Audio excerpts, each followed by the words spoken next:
సజీవుడైన యేసు క్రీస్తు నామములో మనకందరికీ శుభములు. దేవుడు, సృష్టికర్త అయిన దేవుడు మనల్ని ప్రేమించి ఇప్పటి వరకు బ్రతికించాడు. మరియు ఆయన మనకిచ్చినటువంటి ఆరోగ్యాన్ని బట్టి దేవునికి వందనాలు. మరియు ప్రభువులో మనము ఎదుగు నిమిత్తము, ఆత్మలో ఎదుగు నిమిత్తము దేవుడు అనేక అవకాశాలను మనకు అనుగ్రహిస్తున్నాడు. దాన్ని బట్టి దేవునికి వందనాలు. మన గురి ఎఫెసీ పత్రిక 4వ అధ్యాయము 13వ వాక్యం ప్రకారము క్రీస్తు యేసునకు కలిగిన సంపూర్ణత, అక్కడికి చేరుకొనుటకు ఇవన్నీ కార్యక్రమాలు, జూమ్ కానీ, ప్రత్యక్షంగా కానీ, పరోక్షంగా కానీ, ఇతర ఏ కార్యక్రమాలైనా గురి క్రీస్తు యేసునకు కలిగిన సంపూర్ణత. దేవునికి వందనాలు. బైబిల్ స్టడీ, ప్రకటన గ్రంథాన్ని మనము బైబిల్ స్టడీగా చేసుకుంటున్నాము. ఇది ప్యూర్గా బైబిల్ స్టడీ మనం చేయుటలేదండి. అంటే కేవలము అక్షరార్థముగా లేకపోతే బుద్ధిని ఆధారం చేసుకొని మాత్రమే దీన్ని చేసుకోవడం లేదు. కానీ మనము ఆత్మీయంగా ఎదిగేటటువంటి గురి కలిగి మనము ఈ యొక్క బైబిల్ స్టడీని మనము జరిగించుకొనుచున్నాము. ప్రకటన గ్రంథంలో ప్రాముఖ్యమైనటువంటి అంశాలను ఎన్నుకొని వాటిని మనం స్టడీ చేస్తున్నాము. ఆ అంశాలలో ప్రాముఖ్యమైనటువంటి అంశము యేసుక్రీస్తు. ఆ అంశాన్ని మనం స్టడీ చేస్తున్నాము. యేసుక్రీస్తు యొక్క రూపాన్ని చూశాము. యేసుక్రీస్తుకి తండ్రికి మధ్య ఉన్న సంబంధాన్ని చూశాము. యేసుక్రీస్తుకి సంఘానికి మధ్య ఉన్న సంబంధాన్ని చూశాము. యేసుక్రీస్తుకి తీర్పుకు మధ్య ఉన్న సంబంధాన్ని మనం చూసాము. యేసుక్రీస్తుకి ఆత్మకు మధ్య ఉన్న సంబంధాన్ని ప్రకటన గ్రంథంలో మాత్రమే. అయితే నేను చాలాసార్లు చెప్తూ వస్తున్నాను, ఒక విషయం యొక్క పరిపూర్ణ గ్రహింపు, అర్థము ఏ ఒక్క పుస్తకమునకే పరిమితము కాలేదు. మనము అన్ని పుస్తకాలను పరిగణలోనికి తీసుకుంటేనే గాని మనకు ఒక విషయం పట్ల సంపూర్ణ గ్రహింపు రాదు అన్నటువంటి విషయాన్ని మనం గుర్తించాలి. మరి ఒకటేసారి ఒక విషయాన్ని సంపూర్ణంగా అర్థం చేసుకోవాలి అంటే అన్ని పుస్తకాలను పరిగణనలను తీసుకొని మనం ధ్యానించాలంటే సమయం సరిపోదు. మరి ఏం చేయాలి అంటే ప్యారలల్గా, అంటే ఇప్పుడు మీరు ఇక్కడ ప్రకటన గ్రంథాన్ని నేర్చుకుంటున్నారు, ఇంకొక దగ్గర ఇంకొక గ్రంథం, లేకపోతే ఇంకొక దగ్గర ఇంకొక గ్రంథము, లేకపోతే మీరు వ్యక్తిగతంగా స్టడీ చేస్తుంటారు. వాటినన్నిటినీ మనము దృష్టిలో పెట్టుకొని ఒక విషయాన్ని మనము అర్థం చేసుకోవడానికి అది ఉపయోగపడుతుంది. సరే, ఇప్పుడు ప్రకటన గ్రంథంలో మనము గత వారములో ప్రారంభించినటువంటి అంశం ఏమిటంటే యేసుక్రీస్తు యొక్క విశిష్టత, అంటే యూనిక్నెస్ ఆఫ్ జీసస్ క్రైస్ట్. చాలా మంది, చాలా పండితులు పుస్తకాలు రాశారు. జీసస్ అమాంగ్ అదర్ గాడ్స్ అని ఒక ఫేమస్ పుస్తకం ఉన్నది. అంటే కంపారిజన్ చేసి యేసుక్రీస్తే ఒక ప్రత్యేకమైన వాడు, విశిష్టత కలిగినటువంటి వాడు, ఈయన ఎక్కడే దేవుడు, ఈయన ఎక్కడే రక్షకుడు అని వారు రుజువు చేశారు. అయితే మనము ప్రకటన గ్రంథములో యేసుక్రీస్తు యొక్క విశిష్టత ఏముందో కొన్ని వచనాలలో పరిశుద్ధాత్మ దేవుడు మనకు బోధించి ఉన్నాడు. 8వ వచనంలో చూడండి, ప్రకటన గ్రంథము 11వ అధ్యాయము 8వ వచనము. మన అంశము యూనిక్నెస్ ఆఫ్ జీసస్ క్రైస్ట్, యేసుక్రీస్తు యొక్క విశిష్టత. ఈ మాటలు వింటున్నప్పుడు ఇక ఈయనకున్నటువంటి ఈ లక్షణము భూమి మీద మరి ఎవరికి లేదు. కాబట్టి అయితే ఏంటి, ఎవరికి లేకుంటే అర్థం ఏంటి అంటే ఆయననే దైవము, ఆయననే దేవుడు అని చెప్పడానికే ఈ యొక్క లక్షణాలను మనం పరిశీలిస్తున్నాం. రైట్. 8వ వచనంలో, ప్రకటన 11:8, వారి శవములు ఆ మహా పట్టణపు సంత వీధిలో పడియుండును, వానికి పడియుండును. వానికి ఉపమాన రూపముగా సొదొమ అనియు ఐగుప్తు అనియు పేరు. అచ్చట వారి ప్రభువు కూడా సిలువ వేయబడెను. చాలాసార్లు నేను చెప్తూ వస్తున్నాను, మనకు ఉన్నటువంటి వాక్యము బైబిల్ అన్నటువంటిది అది సాహిత్య రూపంలో వ్రాయబడినటువంటిది. అంటే అది మనము మాట్లాడుకునే భాష కాదది. ఆ భాష సాహిత్యములో ఉంటుంది. సాహిత్యము అంటే దానిలో గుర్తులు, అలంకారాలు, ఉపమానాలు, పోలికలు, ఆ! ఇవన్నీ ఇంకా ఎన్నో నాకు కొన్ని తెలుసు. వాటన్నిటితో కలిపి ఉన్నటువంటిదే సాహిత్యముతో కూడుకున్నటువంటి ఒక భాష.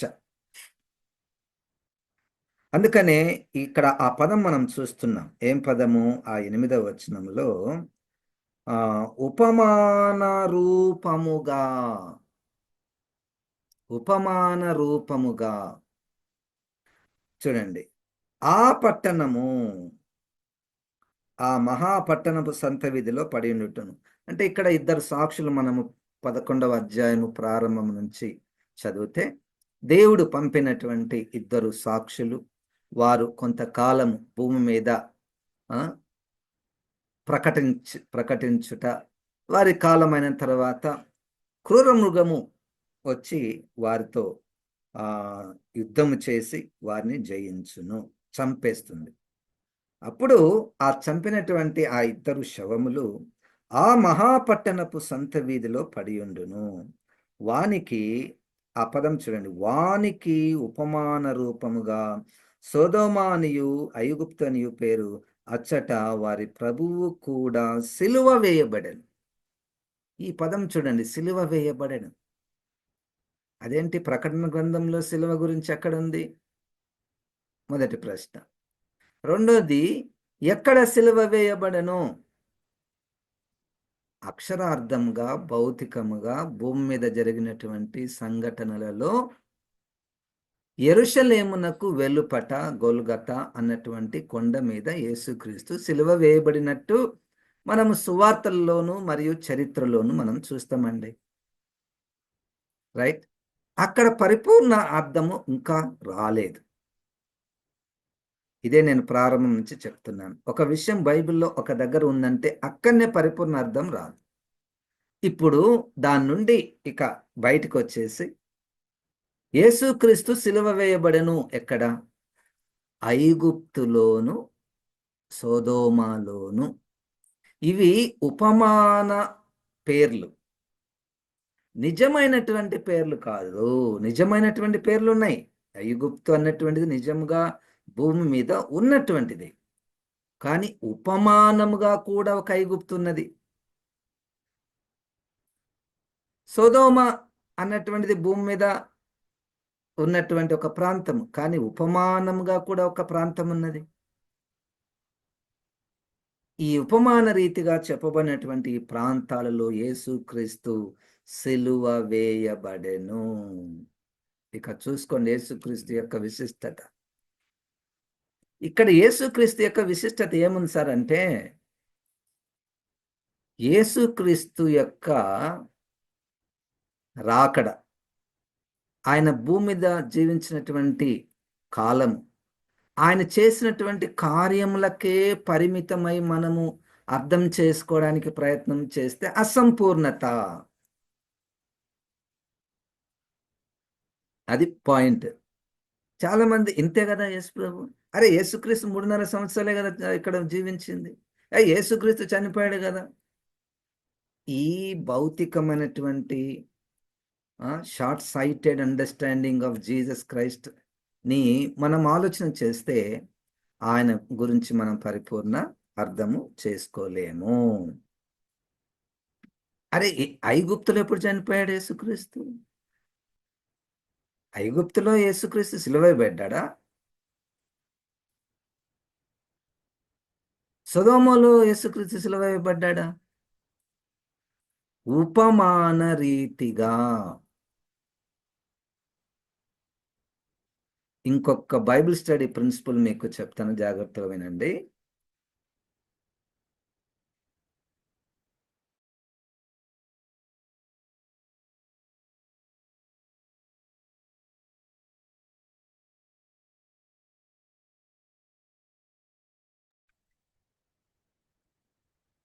రైట్. ఇక్కడ ఇంకొక బైబిల్ సూత్రం. యేసుక్రీస్తు యొక్క శిలువ మరణము ఒక కాలానికి, ఒక్క స్థలమునకు పరిమితము కాలేదు.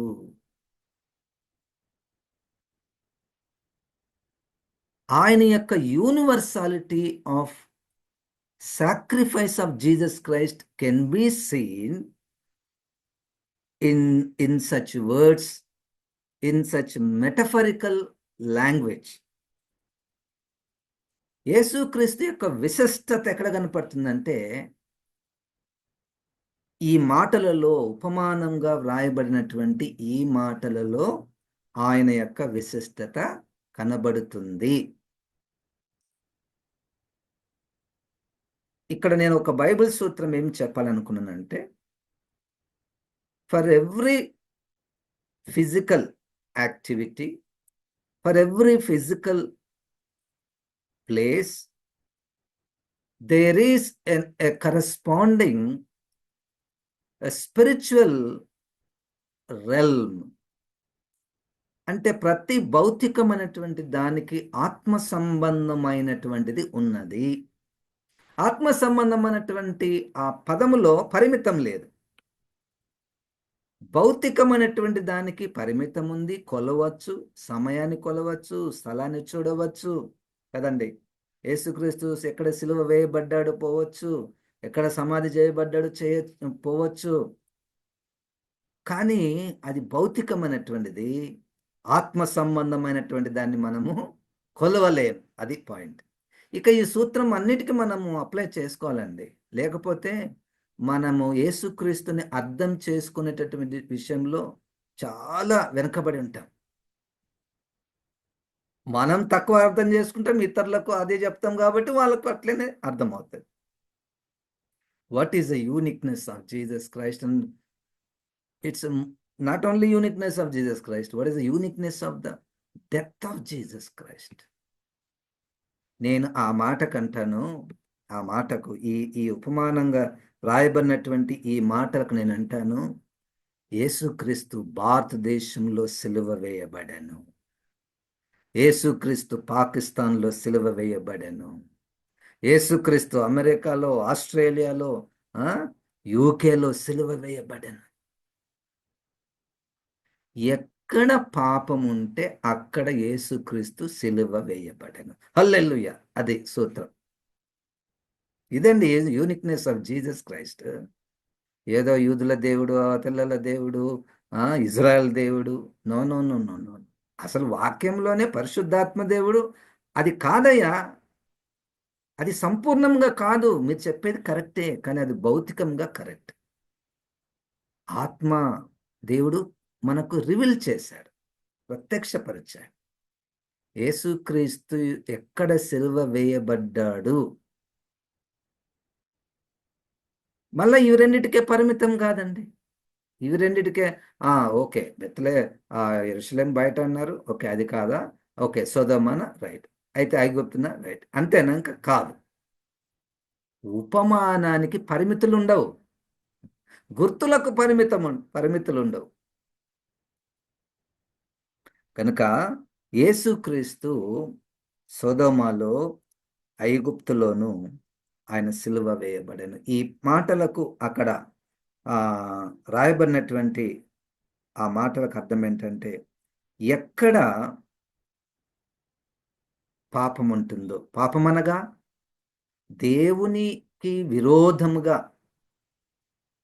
దేవుని న్యాయమునకు విరోధముగా లేచేటటువంటి ప్రజలు ఎక్కడుంటారో అక్కడ యేసుక్రీస్తు కూడా సిలువ వేయబడెను. సిలువ వేయబడంలో రెండు విషయాలు. మళ్ళా సిలువ వేయబడడంలో రెండు విషయాలు. మొదటి విషయము, రక్షణ నిమిత్తము సిలువ వేయబడము. రక్షణ సువార్త చెప్పినందుకు, సువార్త జీవించినందుకు, ఆయన రక్షణ నిమిత్తము, ప్రజల రక్షణ నిమిత్తము రక్తము కార్చుట, రక్షించబడతారు. అది మొదటి విషయం. రెండో విషయం, సిలువ వేయబడంలో ఈ శత్రువులు ఈ ఈ సువార్తకు వ్యతిరేకముగా వచ్చి చంపడం. సువార్తను వ్యతిరేకించే వారు సిలువ వేస్తారు. ఈ రెండు కోణాలలో సిలువ వేయబడము జరుగుతుంది.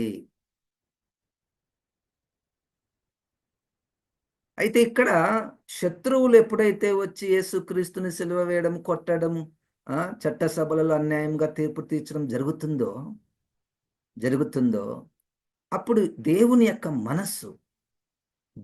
మనస్సు ఒక సృష్టికర్త అయి తాను చేసిన ప్రజలే తనను నిందిస్తుండగా, ముఖము మీద ఉమ్మిస్తుండగా, గాయపరుస్తుండగా మౌనంగా ఉండుట, దాన్ని అంగీకరించుట మన రక్షణ కొరకే. అంటే రెండు చూస్తున్నాడు దేవుడు. ఒక దేవుడు యేసుక్రీస్తు, ఒక పక్క అవమానము, ఒక పాపి రక్షణ. ఈ పాపి రక్షణ నిమిత్తమై ఆయన అవమానాన్ని లెక్క చేయలేదు. నిన్న దినంన ఒక ఇంగ్లీష్ సాంగ్ పాడుతున్నారు. Above all powers, above all kingdoms, like a rose trample on the ground, you took the form and thought of me. అది నాకు చాలా హార్ట్ టచింగ్ అయింది.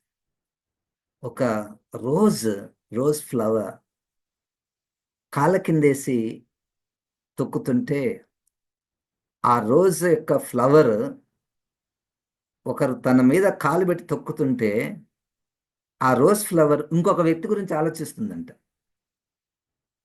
నన్ను తొక్కేటోడు వాడు చంచిపోవాలి, వాని మీద పగ తీర్చుకోవాలి అన్నది లేదు. నన్ను ఇబ్బంది పెట్టేవాడు, నన్ను సిలువ వేసేవాడు, వాడిని ఎట్లనైనా తర్వాత పగ తీర్చుకుంటా అనేది కాదు. పక్కన యూ థాట్ ఆఫ్ మీ. అక్కడ ఆ స్థితిలో, నలిగిపోయినటువంటి స్థితిలో యేసుక్రీస్తు మన గురించి ఆలోచన చేస్తున్నాడు. ఇది uniqueness of Jesus Christ. He died in Egypt and Sodom. Okay, 11వ అధ్యాయం, ప్రకటన గ్రంథము 11వ అధ్యాయము 15వ వచనం. 7వ దూత బూర ఊదినప్పుడు పరలోకములో గొప్ప శబ్దములు పుట్టెను. ఆ శబ్దములో, ఈ లోక రాజ్యము మన ప్రభువు రాజ్యమును, ఆయన క్రీస్తు రాజ్యమునాయను, ఆయన యుగ యుగముల వరకు ఏలుననెను. యూనిక్నెస్ ఆఫ్ జీసస్ క్రైస్ట్ ఏంటంటే, 7వ దూత బూర ఊదినప్పుడు, దీన్నే కొంతమంది కడబూర అంటే యేసుక్రీస్తు రాకడ, ఇక యుగాంతము. ఇప్పుడు 2 కొరింథీ 4:4 ప్రకారము ఈ లోకాన్ని పరిపాలిస్తున్నవాడు అపవాది. ఇప్పుడు ఈ రాజ్యము ఎవరిది? అపవాదిది, ఈ భూలోకం. అందుకని 4వ అధ్యాయంలో మత్తయి సువార్తలో ఈ లోక రాజ్యాలన్నిటినీ యేసుక్రీస్తుకు చూపించి, నువ్వు నా కాళ్ళ మీద పడితే, నాకు మొక్కుతే, ఇవన్నీ నేను నీకు ఇస్తాను కదండి. ఇప్పుడు ఈ లోక రాజ్యాలు అపవాది చేతిలో ఉన్నాయి. అయితే కడబూరము ఊదినప్పుడు పరలోకంలో గొప్ప శబ్దములు పుట్టిన శబ్దములు, ఈ లోక రాజ్యము మన ప్రభువు రాజ్యమును, ఆయన క్రీస్తు రాజ్యము దాయను, ఆయన యుగ యుగముల వరకు ఏలుననెను. చాలామంది ముఖ్యంగా యూదులు యేసుక్రీస్తు పుట్టినప్పుడు కొంతమంది అనుకున్నారు మెస్సయ్య వచ్చాడు. ఇక మనకు ఇప్పటివరకైతే మనకు రాజు లేడు. మనం రోమా ప్రభుత్వం కింద నలిగిపోతున్నాము. మనకంటూ ఒక రాజు, మనకంటూ ఒక రాజ్యము ఆ! అని ఆలోచన చేశారు, ఎక్స్‌పెక్ట్ చేశారు. కానీ వాళ్ళనుకున్నట్లు యేసుక్రీస్తు రాజుగా కాలేదు. కాకపోగా 6వ అధ్యాయంలో యోహాను సువార్తలో తనను రాజుగా చేయడానికి కొంతమందొచ్చినప్పుడు ఆయన వారి నుంచి తప్పించుకొని పోయారు. అయితే ఒక కాలం రాబోతున్నది. కడబూర మ్రోగబోతున్నది. అప్పుడు, అప్పుడు ఈ లోక రాజ్యము మన ప్రభు రాజ్యమును ఆయన క్రీస్తు రాజ్యమును ఆయను. అది. మనకు చాలా ఆశ గదండీ! మనకు సంబంధించిన వారు ఎవరైనా రాజుగా ఉంటే భలే ఉంటుంది. మనకు ఎక్కువ ఫ్రీడమ్ ఉంటది. మనకొక ధైర్యం ఉంటది. మన వాళ్ళు ఉన్నట్టుంటది కదా! కానీ ఈ లోకంలో అది లేదు. క్రీస్తు రాజ్యము ఇక్కడ ఇప్పుడు లేదు, ఉండదు.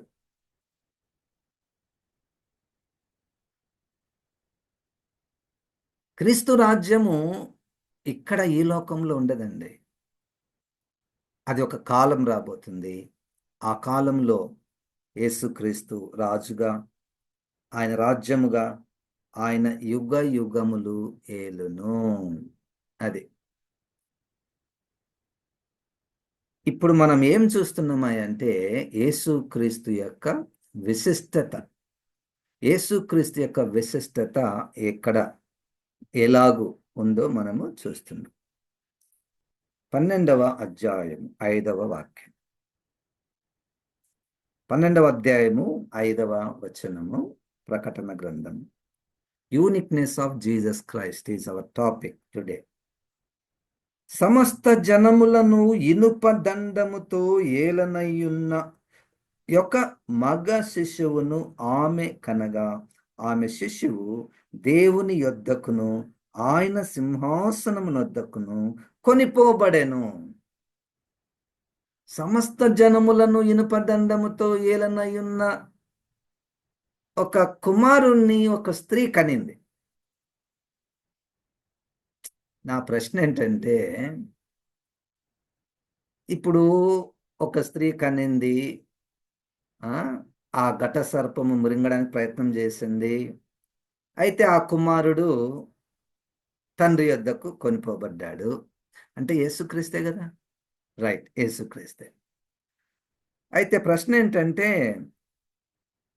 మగ శిశువును ఆమెను కనగా, ఆమె శిశువు దేవుని యొద్దకు కొనిపోబడ్డాడు. వచ్చాడు, వెళ్ళిపోయాడు. మరి ఇనుప దండముతో సమస్త జనములను ఇనుప దండముతో ఏలనయ్యున్న ఎప్పుడు ఏలుతాడు? ఇప్పటి వరకైతే మనకు ఆ చరిత్ర లేదు, ఆ అనుభవము లేదు. సమస్త జనములను ఇనుప దండముతో అంటే అది చాలా కఠినమైనటువంటి రాజ్యం. కఠినమైనటువంటి రాజ్యం అంటే శత్రువులను సంహారణ చేసే రాజ్యం. అన్యాయమును అణిచివేసే రాజ్యము. న్యాయముగా తీర్పు తీర్చే రాజ్యము. సమస్త జనములను యుగ యుగములు యేసుక్రీస్తు ఏలబోతున్నాడు. ఆ రాజ్యంలో మనం ఉంటాం. ఆ రాజ్యంలో మనం ఉంటామండి. ఇక ఆ రాజ్యం ఎట్లుంటదంటే అసలు ఈ లోక రాజ్యాలతో అది మనం పోల్చడానికి రాదు. తెలవదు.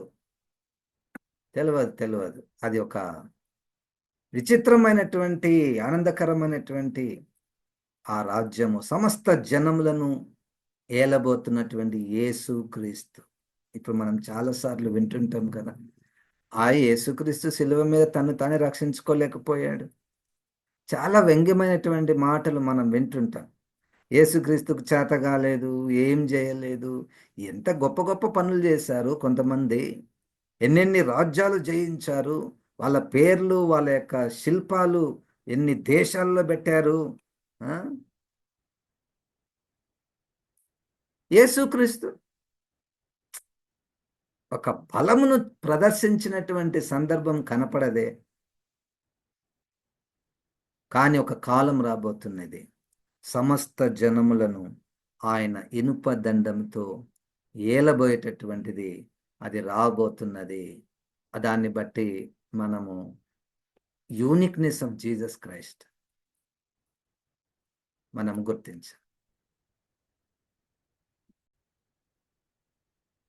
యూనిక్నెస్ ఆఫ్ జీసస్ క్రైస్ట్ ప్రకటన గ్రంథంలో యేసుక్రీస్తు యొక్క విశిష్టతను మనము చూస్తున్నాము. మనకు కనపడనటువంటివి, నాకు కనపడనటువంటివి ఎన్నో ఉన్నాయండి, ఎన్నో ఉన్నాయి. నేను అంటాను, ఈ పరిమితమైనటువంటి జీవితము, ఈ పరిమితమైనటువంటి బుద్ధి క్రీస్తుని గూర్చినటువంటి విశిష్టతను సంపూర్ణంగా తెలుసుకొనలేము. సంపూర్ణంగా తెలుసుకొనలేము. అది ప్రభువు మనలను ప్రేమించి ఆయన ఉద్దేశములు నెరవేరు నిమిత్తము మనకి ఏదైనా కొంచెము బయలుపరిస్తే మనకు తెలుస్తుంది. ఆ తెలిసిన దాన్ని మనము రుచి చూచి ఇతరులకు పంచడానికి అది ఉపయోగపడుతుంది. యేసుక్రీస్తు యొక్క విశిష్టత. హల్లెలూయా. 5వ వచనం, 22వ అధ్యాయం, ప్రకటన గ్రంథము 22వ అధ్యాయము 5వ వాక్యాన్ని మనం చదువుదామండి.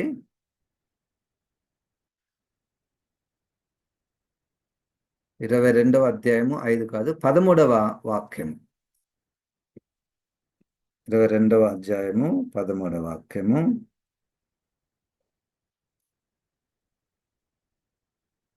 నేనే అల్ఫాయు ఒమేగయు, మొదటి వాడను కడపటి వాడను, ఆదియు అంతమునై ఉన్నాను. అంటే అంటే నేనే అంటే పైన ఎవరు? ఇక్కడ నేనే అంటే 12వ వచనంలో, ఇదిగో త్వరగా వచ్చుచున్నాను, వాని క్రియ చొప్పున ప్రతి వానికి ఇచ్చుటకు నేను సిద్ధపరిచిన జీతము నా యొద్ద ఉన్నది. త్వరగా వచ్చుచున్నానంటే యేసుక్రీస్తు. ఆయన అంటున్నాడు, కేవలం ఇక్కడ మాత్రమే కాదు, చాలా సందర్భాలలో ప్రకటన గ్రంథంలోనే అల్ఫయు ఒమేగా అయినటువంటి వాడు చెప్పు సంగతులేవనగా సంఘానికి చెప్తున్నాడు. ఇక్కడ నేనే అల్ఫాయు ఒమేగాయు, మొదటి వాడను కడపటి వాడను, ఆదియు అంతమునై ఉన్నాను. అన్ని ఒక్కటే, అన్ని ఒక్కటే. అల్ఫా అన్న ఒకటే, మొదటి వాడనన్న ఒకటే, ఆదియు అన్న ఒకటే, ఒమేగా అన్న ఒకటే, కడపటి అన్న ఒకటే, అంతమునై ఉన్నాను అన్న ఒకటే. ఆల్ఫా ఒమేగా అన్నటువంటివి గ్రీకు భాషలో ఉన్నటువంటి 22 అక్షరాలలో మొదటిది అక్షరము ఆల్ఫా, చివరి అక్షరము ఒమేగా. రైట్. ఇక్కడ what is the uniqueness of Jesus Christ? Uniqueness of Jesus Christ అంటే యేసుక్రీస్తుని చాలా మంది, ఇంక్లూడింగ్ క్రైస్తవులు, యేసుక్రీస్తుని కాలానికి పరిమితం చేశారు. ఇది పెద్ద ఇబ్బంది. మన క్రైస్తవ సిద్ధాంత విశ్వాసాలకు యేసుక్రీస్తుని సంపూర్ణంగా దేవుడు అని నమ్మకపోవడానికి గల కారణం ఏంటంటే, ఆయన భూలోక చరిత్రను మాత్రమే ఆధారం చేసుకొని విశ్వాసం చేయుట. కాదు కాదు. అందుకనే యేసుక్రీస్తు భూలోకానికి రాకముందు ఉన్నాడంటే 100% అక్షరార్థంగా మనకు రుజువులున్నాయి, ఉపమానంగా కూడా మనకు రుజువులున్నాయి. మరి ముఖ్యముగా మన అనుభవమే, మన క్రీస్తును మనం కలిగి ఉండుటయే అది ఒక రుజువు. యేసుక్రీస్తు అల్ఫయు ఒమేగాయు, ఆదియు అంతమునై ఉన్నాడు. ఇక ఆయన కంటే ముందు ఏది లేదన్నట్టు. హల్లెలూయా. ఆయన కంటే ముందు ఏది లేదు. ఇంకొక మాట ఇక్కడ బైబిల్ స్టడీ దాంట్లో ఒక సూత్రం మీరు గమనించండి. ఈ సూత్రము ఒక ఉదాహరణ చెప్తా.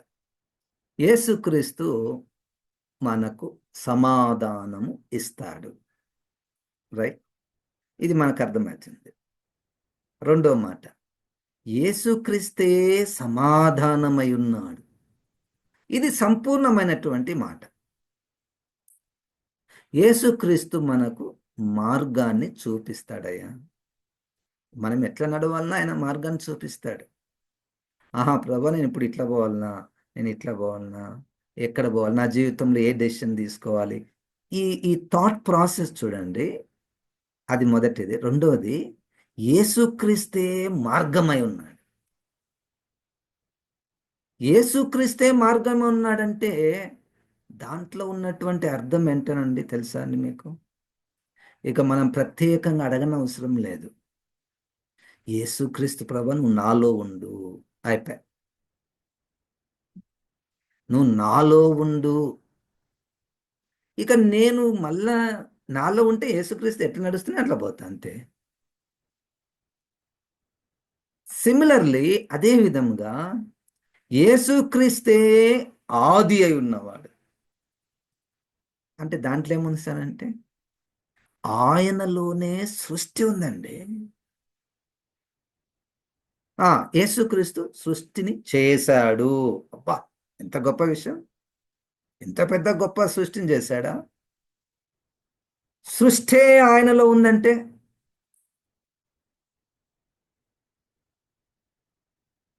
చూడండి, ఇది యూనిక్నెస్ ఆఫ్ జీసస్ క్రైస్ట్. అంటే యేసుక్రీస్తులో అన్ని సంపూర్ణమై ఉన్నాయి. పట్టజాలనటువంటి యేసుక్రీస్తు, కొలవలేని యేసుక్రీస్తు. అసలు నువ్వు ఈ అక్షరార్థంగా అంకెలలో సమయాలను పెట్టుకొని యేసుక్రీస్తుని మనము నేర్చుకోవాలంటే అది చాలా చిన్న విషయం, పరిమితమైనటువంటి గ్రహింపు. ఆదియు అంతమునై ఉన్నాను అంటే టైమ్లెస్ గాడ్ అంటారు. Timeless. He cannot be he cannot he cannot be understood in our time limits. మనమంటాము ఇప్పుడు టైం అయిపోయింది, మనకు 8 గంటల వరకు మనకు బైబిల్ స్టడీ ఉంటుంది, లేదా 9 గంటల వరకు ఉంటుంది అని మనం అంటాం కదా. అట్లా దేవునిలో ఉండవు. టైం అయిపోయింది, ఇప్పుడు ఈ టైం వచ్చింది, ఆ టైం, మన టైమింగ్స్ ఆ టైంతో టైమ్లెస్ గాడ్తో సెట్ కావండి. అందుకని లాజరు గారు చనిపోయినప్పుడు అయ్యా పాతి పెట్టబడి 4 రోజులైంది. 4 రోజులు, 3 రోజులు, 10 రోజులు నీకు నాకు. ఆయనకు చిన్న విషయం అది. ఆయనకు చాలా చిన్న విషయం. అందుకని ఒక ఒక ఒక పాట ఉంది లాజర్ దాని మీద. నాకు చాలా అద్భుతమైనటువంటి పాట అది. ఎంత అద్భుతం అన్నటువంటి పదం నేను ఎందుకు వాడుతున్నానంటే, ఆ పాటలో ఆ రైటర్ ఏం రాశాడంటే, lord though it is 4 days since his burial, you are on time అని రాశాడు. 4 రోజులు అయిపోయింది ప్రభువా అంటే ఎవరికైనా ఏమనిపిస్తుంది, ఇంత లేట్ వస్తాడా అంటే ఆయన కరెక్ట్ టైంకి వచ్చాడు. హల్లెలూయా. అది టైమ్ ఆఫ్ గాడ్ అంటారు. Uniqueness of Jesus Christ is beyond his personality and his stature cannot be boxed in time limits. ఒక బాక్స్లో పెట్టేసి కొలవడానికి రాదండి. ఆయన టైమింగ్స్ వేరే. అమ్మో ప్రభా, పిల్లగాడు ఎంత వయసు ఉంది, 4 రోజులు చనిపోయిండు, లేదా 5 రోజులు చనిపోయిండు. మనం ఎంత బాధపడడం వరకే ఓకే. దేవుణ్ణి ప్రశ్నించే స్థాయికి పోతాం. ఈ యవనస్తుడు ఎట్లా చనిపోయాడు కదండి. మన టైం వ్యూ చాలా చిన్నది. అదేం తప్పు కాదు. మనం బాడీలో ఉన్నాం కాబట్టి, మనం భూలోకంలో ఉన్నాం కాబట్టి ఈ టైము మనకు మైండ్కు మ్యాచ్ అవుతుంది. కానీ నువ్వు యేసుక్రీస్తు దగ్గరికి వచ్చినప్పుడు ఇక టైం గురించి నీకు పక్కన పెట్టాలి. మనము యేసుక్రీస్తుని మన టైంలోనికి రావడానికి ప్రయత్నం చేస్తుంటాం. మన టైంలోనికి వచ్చి పని చేయాలంటుంటాం. నాకెప్పుడు ఒక ఉదాహరణ, ఒక మంచి అద్భుతమైనటువంటి సాక్ష్యం.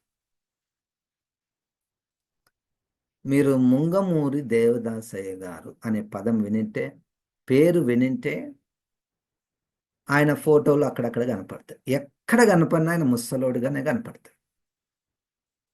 ముసలుగా ఉన్నప్పుడు ఆయనను పిలిచాడు దేవుడు. ఏం చేస్తారయ్యా మీరు? ఇంత ముసలితనం వచ్చి ఏం పరిచర్య చేస్తారు మీరు? That's are measuring time, our ways of measuring time కదండి. ముసలలో ఏం చేస్తారు పరిచర్య? యవ్వనస్తులు బాగా పరిచర్య చేయాలా.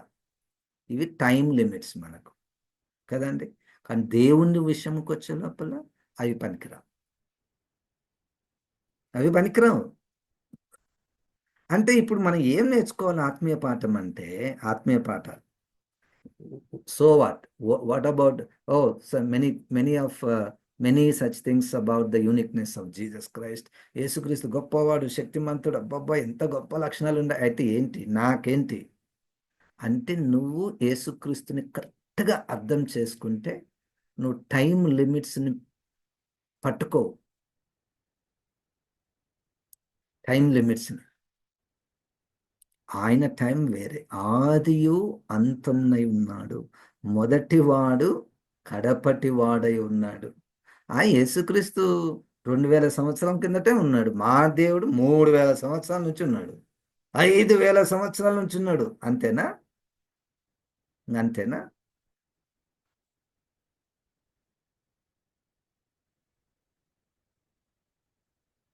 ఏంటి రుజువేంటి? రుజువేంటయ్యా? మీ దేవుడు 1,00,000 సంవత్సరాల నుంచి ఉన్నాడు అన్నటువంటి రుజువేంటి? వాక్యము పరిశుద్ధాత్మ దేవుని ద్వారా బయలుపరిచినటువంటిది. ఇది నిజమైనటువంటి వాక్యమై ఉన్నది. దీనిని నమ్మితే నీకు ప్రత్యక్షత వస్తుంది. సి ఒక దాన్ని విశ్వసించడము అంటే చూచి విశ్వసించడము మానవుల యొక్క స్వభావము. చూడకుండానే పరిశుద్ధాత్మ దేవుని ద్వారా విశ్వసించడము అది దేవుని కార్యము. మనం చూసి నమ్ముకున్నామా? యేసుక్రీస్తునేమన్నా కదండి. నువ్వు చూసినావా? నేను చూసాను. నాకు చూపిస్తే నేను నమ్ముతాను అన్నమ్మా మనం ఏమన్నా? లేదు లేదు, అసలు నేను అట్లా అన్నోన్నే, నాకు చూపిస్తేనే నేను నమ్ముతా అని వాదించినోన్ని. కానీ పరిశుద్ధాత్మ దేవుడు మనల్ని కనికరించి ఆయన నిత్య ప్రణాళికలో మనల్ని జ్ఞాపకం చేసుకొని యేసుక్రీస్తు ఉన్నాడన్నటువంటి విషయము తానే మనలో ఉంచాడు. దేవునికి వందనాలు. 22వ అధ్యాయము 16వ వచనం చూడండి. యేసుక్రీస్తు యొక్క విశిష్టతను మనము నేర్చుకుంటున్నాం. ప్రకటన గ్రంథము 22వ అధ్యాయము 16వ వచనం. సంఘముల కోసము ఈ సంగతులను గూర్చి మీకు సాక్ష్యమిచ్చుటకు యేసు అను నేను నా దూతను పంపియున్నాను. నేను దావీదు చిగురును సంతానమును ప్రకాశమానమైన వేకువ చుక్కనై ఉన్నాను. ఈ ఒక వచనము చదవాలంటే, దాన్ని గ్రహించాలంటే మొట్టమొదట మనకు భాష కావాలి, భాష రావాలి, బైబిల్ చరిత్ర తెలిసి ఉండాలి, క్రీస్తును కలిగినటువంటి అనుభవము కలిగి ఉంటే దా మాటల్లో ఉన్నటువంటిది యేసు యొక్క విశిష్టత ఇది సంఘము తెలుసుకోవాలండి. అదే కదా, సంఘముల కోసం ఈ సంగతి రాయండి. సంఘము ఏమేమో అనుకుంటుంది యేసుక్రీస్తుని గురించి.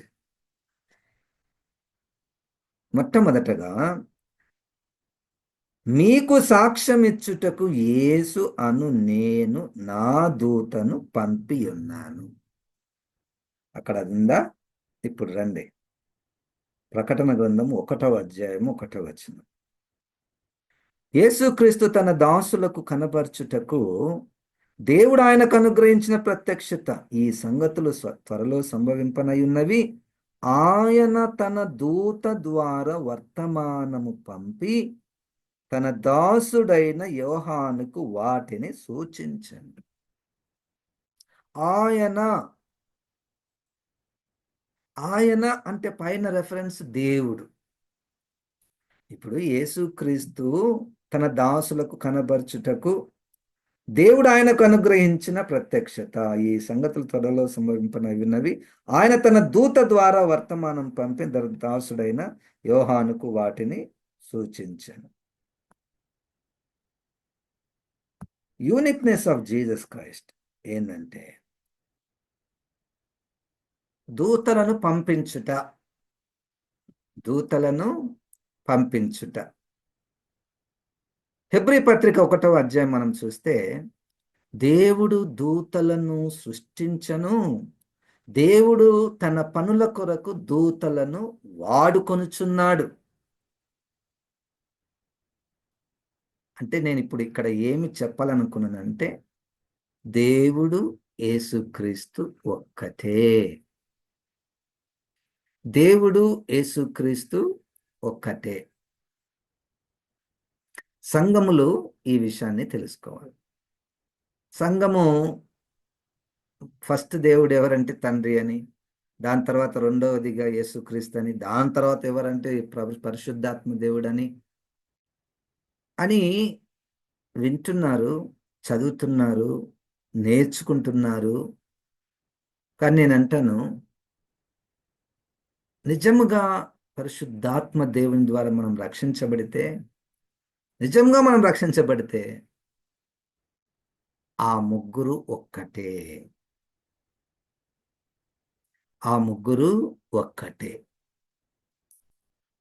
ప్రకటన గ్రంథము 2వ అధ్యాయంలో యేసుక్రీస్తు అను నేను నా దూతను పంపి ఉన్నాను. నేను దావీదు చిగురును సంతానమును.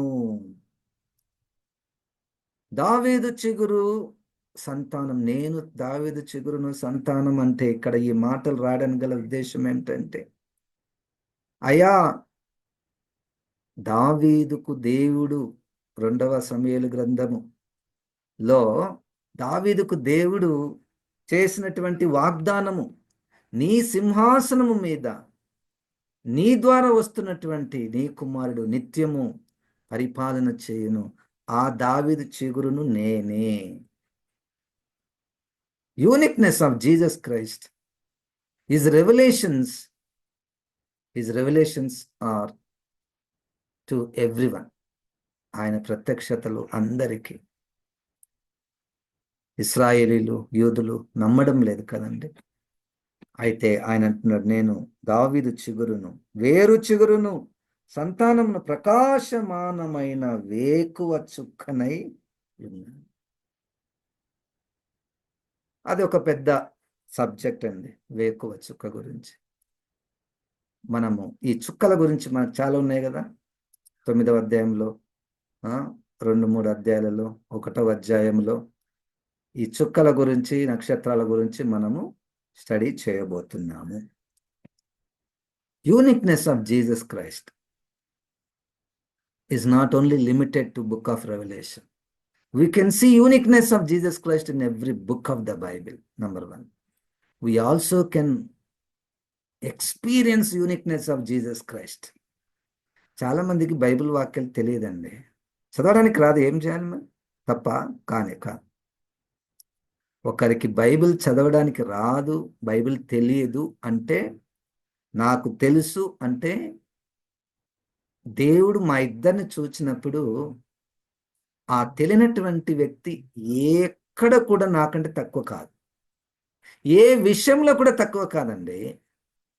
నేను ఎందుకు ఇది చెప్పగలుగుతున్నానంటే, బుద్ధిపూర్వకముగా నాకు చాలా తెలుస్తుండొచ్చు, కానీ దేవుడు బయలుపరిచినటువంటివి కొన్ని. దేవుడు 18వ వచనంలో 119వ కీర్తనలో, ప్రభువా నీ ధర్మశాస్త్రములో ఆశ్చర్యమైన సంగతులను చూచున్నట్లు నా కనులు తెరువుము. ఈ విషయాన్ని మనము పరిశుద్ధాత్మ దేవుడు మనకు సహాయం చేస్తే, ఆమెకు వాక్యమే రాదు, ఈయనకు వాక్యం తెలియదు అని మనం అనం. Uniqueness of Jesus Christ. అక్షరములు ఇప్పుడు వచ్చిందండి అక్షరము. అసలు లేటెస్ట్ డెవలప్మెంట్ 2000 years 3000 అనుకోండి. అక్షరము లేకుండా దేవుడు తను తాను బయలుపరుచుకోనగలడు. మన దినమున ఒక సోదరితో మాట్లాడుతున్నప్పుడు, అమ్మా మీ మతం వాళ్ళు అసలు క్రీస్తుని అంగీకరించడం చాలా కష్టం, ఎట్లా మీరు అంగీకరించారంటే, దేవుడు నా కలలో మాట్లాడండి సార్ అన్నది. అసలు క్రీస్తుని అంగీకరించారంటే మా వాళ్ళు ఒప్పుకోరు. మరి ఎట్లా వచ్చింది మీకు, ఎట్లా యేసుక్రీస్తు నా కలలో మాట్లాడాడు. హల్లెలూయా.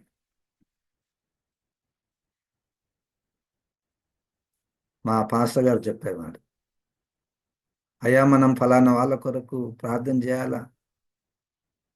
మనం ప్రార్థన చేస్తే వాళ్ళు ఎవరు వింటారు సార్, అసలు వాళ్ళ దగ్గరకు పోతేనే చంపేస్తారు వాళ్ళు.